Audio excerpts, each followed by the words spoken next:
Hello friends, welcome to our YouTube channel bless to learn. आज की हम इस वीडियो में डिस्कस करने वाले हैं टीचिंग एप्टीट्यूड के नेक्स्ट टॉपिक के बारे में, जो है related to teaching support system.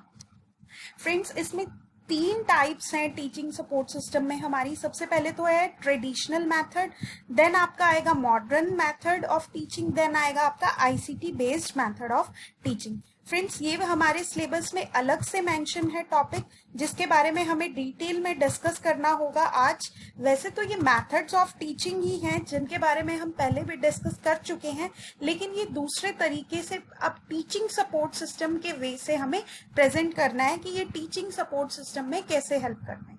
तो आइए फ्रेंड्स, सबसे पहले जानते हैं टीचिंग सपोर्ट सिस्टम का meaning. In the process of teaching learning system, a system which helps, trains, guides, instructs the teachers to achieve academic goals of students is teaching support system। तो देखिए, इसके word से ही पता चल रहा है कोई भी ऐसा सिस्टम जो हमारी टीचिंग को सपोर्ट करे उसको हम क्या कहते हैं, टीचिंग सपोर्ट सिस्टम।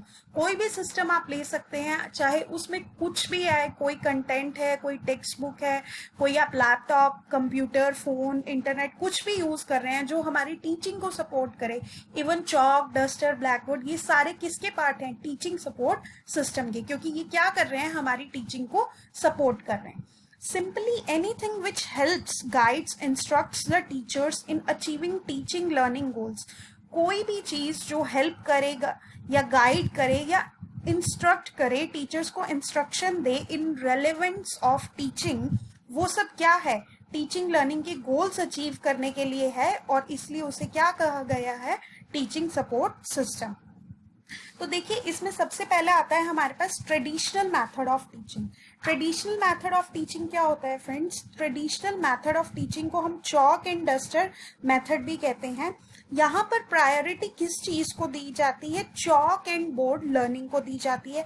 आप सबको पता होगा, ट्रेडिशनली हम भी ऐसे ही पढ़ते थे, हमने अपने स्कूल कॉलेजेस में ऐसे ही पढ़ाई कर रखी है।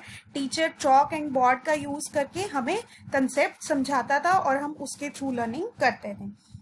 तो ये कैसी टीचिंग है? This type of teaching is teacher centred. ये हमने फ्रेंड्स पहले की क्लास में डिस्कस किया हुआ है। टीचर सेंटर्ड अप्रोच कौन सी होती है और लर्नर सेंटर्ड अप्रोच कौन सी होती है। मैं रिमाइंड करा देती हूँ, टीचर सेंटर्ड अप्रोच वो होती है जिसमें फोकस टीचर पर रहता है। यहाँ पर सब कुछ टीचर ही डिसाइड करता है, यहाँ पे टीचर डोमिनेंट पोजिशन में होता है। तो देखिए, here the main tools of education यहाँ क्या हो सकते हैं, केवल टेक्स्ट बुक हो सकती है और ब्लैक बोर्ड हो सकती है। In this method learning is done at teacher space. ये हमने पढ़ा हुआ है टीचर सेंटर्ड अप्रोच में ही कि इस अप्रोच में क्या होता है, जो लर्निंग होती है वो टीचर स्पेस से होती है, मतलब टीचर के हिसाब से होती है। टीचर ही डिफाइन करता है कि कब क्या पढ़ना है, किसको क्या पढ़ना है, मतलब टीचर जो क्लास में पढ़ाएगा सभी को वही पढ़ना है, और टीचर के अकॉर्डिंग शेड्यूल डिसाइड होता है। टीचर की स्पीड के अकॉर्डिंग हम लर्न करते हैं। देन आती है आपकी merits of traditional method. First of all क्या है, effective teaching as problems can be taken at the same time. Effective teaching हो सकती है क्योंकि जो बच्चे अपनी प्रॉब्लम्स हैं वो साथ ही साथ ले सकते हैं। क्वेरीज तभी की तभी सॉल्व करी जा सकती है। कोई भी बच्चा अगर प्रॉब्लम अपना टॉपिक कंप्लीट होने के बाद ही ले लेगा, जो उसे समझ नहीं आया, तो साथ ही साथ क्या होगा, उसकी क्वेरीज टीचर सॉल्व कर सकता है और बच्चे को जल्दी समझ आ जाएगा। यहाँ पर क्या होता है, टीचर के पास अथॉरिटी होती है क्लास को मेंटेन करने की and delivering the knowledge to students in the way he wants, और वो स्टूडेंट्स को नॉलेज अपने तरीके से दे सकता है जैसे वो चाहता है। As the teacher student ratio is very less. यहाँ पर क्या होता है, टीचर और स्टूडेंट की रेशो बहुत कम होती है। टीचर स्टूडेंट का रेशो का क्या मतलब है, जैसे 1 टीचर है तो उससे कितने बच्चे पढ़ रहे हैं, क्लासरूम में कितने बच्चे प्रेजेंट है। तो यहाँ पे क्या होता है, जनरली 1:30 या 1:40, 50 मैक्सिमम, मतलब अगर बात करें तो जनरली 1:30 ही होता है। तो it is possible to give attention to every student at least once in a particular lecture. तो इसमें क्या होता है कि स्टूडेंट को टीचर पर्सनल अटेंशन भी दे सकता है, कम से कम तो एक बार देगा ही देगा हर स्टूडेंट को वो क्लास में attention. This is the basic method. ये बेसिक मैथड है हमारा टीचिंग का, सबसे पहले इवॉल्व हुआ था। And also this method is easy. ये मैथड जो है हमारा इजी मेथड भी कहलाता है। नेक्स्ट आते हैं हमारे पास डीमेरिट्स क्या है इस मेथड की। जिस भी चीज की मेरिट्स होती हैं फ्रेंड्स, ऑफ कोर्स उसकी डीमेरिट्स भी होती हैं। हर चीज के प्रोज एंड कॉन्स दोनों प्रेजेंट होते हैं, तो हम उन दोनों को लेके चल रहे हैं। तो यहाँ देखिए फर्स्ट ऑफ ऑल क्या लिखा है, here students focus only on taking notes. आपने भी नोटिस किया होगा जब हम लोग पढ़ते हैं तो क्या करते हैं, हमारा फोकस सिर्फ राइटिंग पोर्शन पे रहता है, हम सिर्फ नोट्स बनाने में लगे रहते हैं, अपनी कॉपीज भरने में लगे रहते हैं, बजाय कि कंसेप्ट को समझने के। इसमें क्या होता है, जो स्टूडेंट्स हैं वो टीचर के अकॉर्डिंग लर्न करते हैं। हम ये पहले भी पढ़ चुके हैं, ये टीचर सेंटर्ड अप्रोच का एक बहुत बड़ा कैरेक्टरिस्टिक है कि यहाँ पे टीचर्स के पेस पे स्टूडेंट लर्न करते हैं। यहाँ पे लेस कंसंट्रेशन होता है क्लासरूम में, क्योंकि एक बच्चा भी अगर डिस्ट्रैक्ट कर रहा है क्लास को तो पूरी क्लास क्या हो जाती है, डिस्टर्ब हो जाती है। और कुछ स्टूडेंट्स फ्रेंड्स ऐसे भी होते हैं हमारी क्लास में जो हेजिटेट करते हैं डाउट्स लेने में। डाउट्स क्लियर तो तब होंगे ना जब बच्चे अपने डाउट्स लेंगे। अगर बच्चे अपने डाउट्स लेंगे ही नहीं, स्टूडेंट्स अपने डाउट्स लेंगे ही नहीं क्लास में, तो कैसा कंसेप्ट क्लियर होगा और कैसी अंडरस्टैंडिंग डेवलप होगी। नेक्स्ट आता है हमारे पास types of traditional method of teaching. इसमें क्या होता है, वैसे तो ट्रेडिशनल मेथड में हमारे पास एक ही टाइप है, दैट इज लेक्चर मेथड, पर उसको भी हम फर्दर कह सकते हैं, दो पार्ट्स में हम डिवाइड कर सकते हैं। वो क्या है, ट्रेडिशनल ओरल ऐसे। इसमें क्या होता है, टीचर क्या है, बस बोलता रहता है। यहाँ पे सिर्फ टीचर बोलने का काम करता है, वो बोल के समझाता है बस स्टूडेंट्स को। नेक्स्ट आता है आपके पास पार्टिसिपेटरी लेक्चर। इसमें क्या होता है, ये किससे स्टार्ट होता है, लर्नर से स्टार्ट होता है। इसमें क्या होता है, सबसे पहले कुछ आइडियाज होते हैं जो लेक्चर के टॉपिक पे बच्चों से लिए जाते हैं। लिखा है ना यहाँ, brainstorming ideas on the lecture topic on what they have read in preparation. मतलब जैसे हम बच्चों को कह दें कि कल आपको बैंक का टॉपिक हम पढ़ाने वाले हैं, तो पहले तुम अपने लेवल पे पता करके आना या पढ़ के आना कि बैंक होता क्या है। तो बच्चे जैसे अपने लेवल पे पढ़ के आए कि बैंक क्या होता है, जहाँ पे पैसे डिपॉजिट करते हैं, वहां से लोन मिलता है, निकाल सकते हैं। फिर बाद में अगले दिन टीचर से वो सब डिस्कस करें, उन्हें बताएं। तो ये सब किस में आ जाता है, पार्टिसिपेटरी में आ जाता है, कि पहले उन्होंने पार्टिसिपेट किया, फिर टीचर उनको बोल के सारी डिटेल बताता है टॉपिक के बारे में, बैंक के बारे में जैसे हमने एग्जांपल लिया, और सारी एक्सप्लेनेशन देता है, उसकी हिस्ट्री और वगैरह वगैरह डिस्कस करता है। देन आता है फ्रेंड्स हमारे पास नेक्स्ट है हमारा कंसेप्ट जो है मॉडर्न मेथड ऑफ टीचिंग का। तो मॉडर्न मेथड ऑफ टीचिंग क्या है, जो हमने ट्रेडिशनल पढ़ा वो जैसे कि हमारी टीचर सेंटर्ड अप्रोच थी, तो वैसे ही मॉडर्न मेथड ऑफ टीचिंग हमारी क्या है, लर्नर सेंटर्ड अप्रोच है। इसमें किस में फोकस होता है, लर्नर के ऊपर फोकस होता है। क्या इंक्लूड करता है ये, peer assisted learning, group discussion, problem based and team based learning. इसके बारे में हम आगे डिटेल में डिस्कस करेंगे। एक्चुअली ये इसके टाइप्स हैं। देखो मॉडर्न मेथड्स ऐसा है कि इसमें आईसीटी का भी यूज होता है।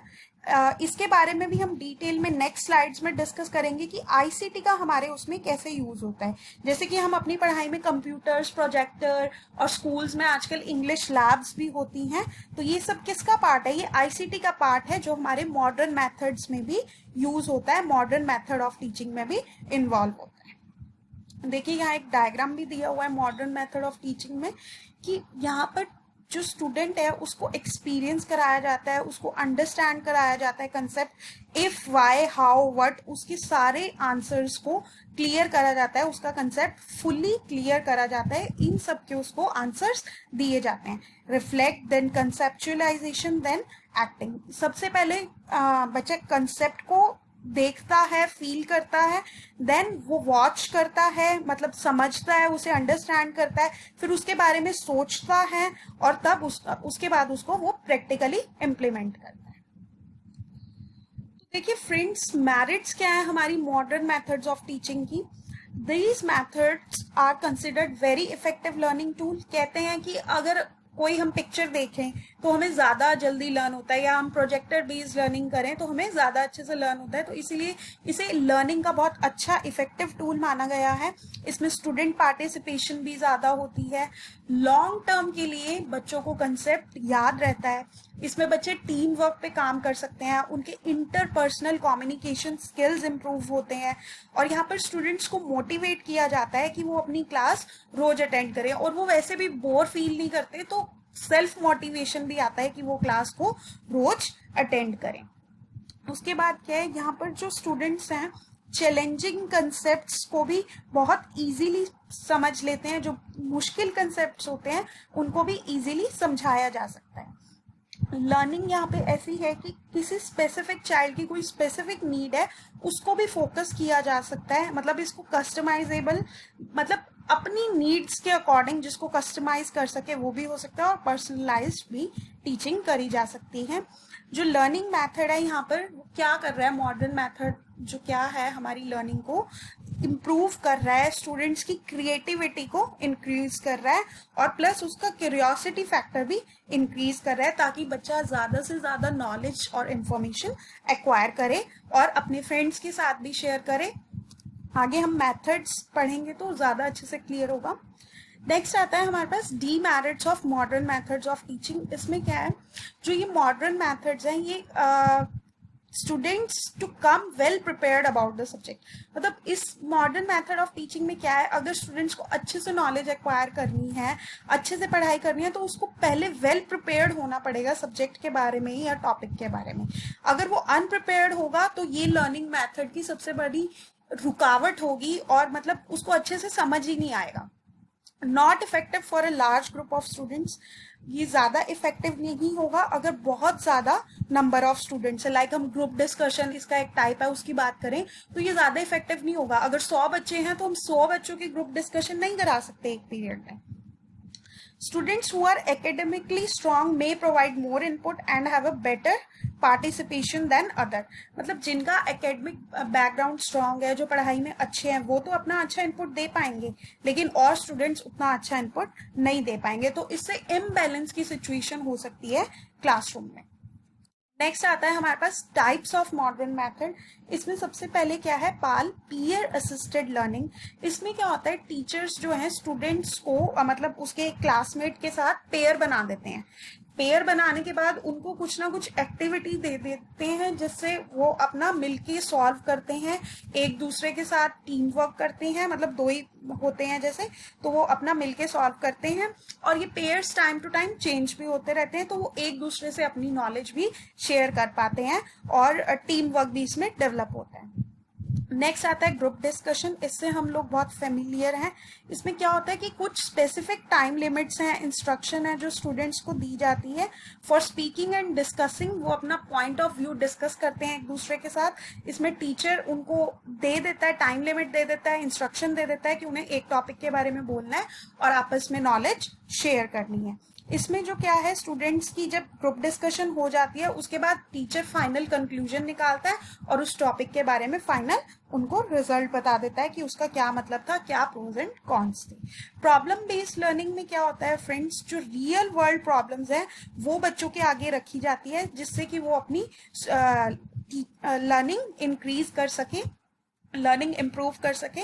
और बजाय कि उनके आगे जस्ट फैक्ट्स और कंसेप्ट्स को प्रेजेंट कर दें, उनको हम क्या देते हैं, उनको खुद प्रॉब्लम सॉल्व करने के लिए मोटिवेशन देते हैं। इसमें क्या होता है, बच्चा खुद प्रॉब्लम अपनी सॉल्व करता है तो उसकी खुद क्या होती है, थिंकिंग डेवलप होती है, प्रॉब्लम सॉल्विंग एबिलिटीज डेवलप होती हैं, बजाय कि उसे डायरेक्ट टॉपिक के बारे में बता दे कि ये इसका मतलब है। उसे खुद सॉल्व करने के लिए देते हैं जिससे उसकी सारी एबिलिटीज डेवलप होती है। तो इससे उसको अपॉर्चुनिटी भी मिलती है कि वो ग्रुप्स में काम कर सके और खुद अपनी जो फैक्ट्स हैं वो खुद उनको रिसर्च करके फाइंड करे, और इससे उसकी लाइफ लॉन्ग लर्निंग हो सकती है क्योंकि उसे लाइफ लॉन्ग वो चीज़ याद रहती है। हमें लाइफ लॉन्ग हमें वो चीज़ याद रहती है जिसमें हम खुद प्रैक्टिकली इन्वॉल्व होते हैं। टीम बेस्ड लर्निंग भी नाम से ही पता चल रहा है, इसमें स्मॉल ग्रुप्स बनाए जाते हैं स्टूडेंट्स के। जैसे कोई प्रोजेक्ट ही ले लीजिए, वो एकेडमिक कंटेंट से हमारा रिलेटेड हो सकता है, उसमें हमने स्मॉल ग्रुप्स बना दिए स्टूडेंट्स के, स्टूडेंट्स उसको लर्न करते हैं और फिर अपनी नॉलेज एक दूसरे से शेयर करेंगे। कोई प्रोजेक्ट है तो कोई कुछ काम कर रहा है, कोई कुछ काम कर रहा है, एक दूसरे से नॉलेज शेयर करेंगे और देन वो नेक्स्ट डे अपनी क्लास के आगे प्रेजेंट कर सकते हैं। तो ये आ जाता है हमारा टीम बेस्ड लर्निंग के बारे में। फ्रेंड्स, की आईसीटी बेस्ड लर्निंग है। आईसीटी में क्या होता है, अब जो आईसीटी बेस्ड टीचिंग लर्निंग है ये क्या है, information and communication technology is the mode of education that use information and communications technology to support, enhance and optimize the delivery of information. तो इसमें क्या बताया गया है, जो आईसीटी हमारा एजुकेशन में यूज़ किया जाता है वो कैसे यूज़ किया जाता है, कि इसमें जो भी हमारी टेक्नोलॉजी है वो हम कैसे यूज़ कर रहे हैं अपनी एजुकेशन को सपोर्ट करने के लिए, अपना कंटेंट को डिलीवर करने के लिए अपने लर्नर्स को। तो देखिए वर्ल्ड वाइड रिसर्च ने क्या प्रूव किया है, जो हम आईसीटी यूज़ करते हैं वो क्या है, can lead to an improved learning and better teaching methods. इसमें क्या होता है, इम्प्रूव लर्निंग होती है, मतलब अच्छी लर्निंग होती है स्टूडेंट्स की, और बेटर तरीके से टीचर्स टीचिंग कर सकते हैं और स्टूडेंट्स को अच्छे से समझ आ सकता है, ये रिसर्च ने प्रूव किया। तो देखिए जो मोबाइल लर्निंग है, जिसे हम एम लर्निंग कह सकते हैं, ये एक फॉर्म है ई लर्निंग की। ई लर्निंग आप समझते हैं, electronic learning is a rising trend where the education has outgrown the physical constraint of classroom। मतलब अब फिजिकल क्लासरूम्स के जो कंस्ट्रेंट थी, जो रुकावटें थी, जो हिंड्रेंसेस थे, वो सब ई लर्निंग ने ख़त्म कर दी हैं, और अब ये ज़्यादा मोबाइल हो चुकी है ई लर्निंग, क्योंकि स्टूडेंट्स कोई भी इंफॉर्मेशन, अपनी एकेडमिक जो नॉलेज है या अपना एकेडमिक कंटेंट है, वो कहीं से भी कैसे भी शेयर कर सकते हैं, पढ़ सकते हैं या अपने फ्रेंड्स के साथ शेयर कर सकते हैं। नेक्स्ट आता है हमारे पास मेथड्स और डिवाइसेस यूज्ड अंडर आईसीटी। वैसे तो हमें पता ही है कि हम क्या क्या यूज़ करते हैं, क्या मेथड्स हैं हमारे। जैसे हम कह सकते हैं कि कोर्स मटेरियल कोई भी है, हम उसे ऑनलाइन पढ़ रहे हैं, थ्रू रिमोट डिवाइसेस यूज़ कर रहे हैं। जैसे हम कह सकते हैं कि स्वयं प्रभा के जो डीटीएच चैनल्स हैं जो टीवी पे आते हैं, हम सारा course content through TV, through remote ही तो ले रहे हैं, उसी के थ्रू हम अपनी नॉलेज ले रहे हैं। ऑनलाइन डिजिटल रिपोजिटरीज़ हैं, लेक्चर्स होते हैं, जो ऑनलाइन वीडियोस होती हैं, कोर्स मटेरियल है या डिजिटल लाइब्रेरी है, ये सब किसके अंडर आता है, आईसीटी के under. Making use of hand held computers होते हैं, लैपटॉप्स हैं, टैबलेट्स हैं, ऑडियो प्लेयर्स हैं या प्रोजेक्टर डिवाइसेस हैं, ये सब किसके अंडर आते हैं, आईसीटी के अंडर आते हैं। और जो लर्निंग हम मूक्स के अंडर कर रहे हैं, लाइक जो हमने मूक्स के बारे में पढ़ा, स्वयं प्रभा के बारे में पढ़ा, ये सब क्या है, ये आईसीटी लर्निंग ही है। आई होप फ्रेंड्स आपको ये टॉपिक क्लियर हुआ होगा, अच्छे से समझ आया होगा। Thanks for watching. Please like, subscribe and share if you like my classes. Thank you.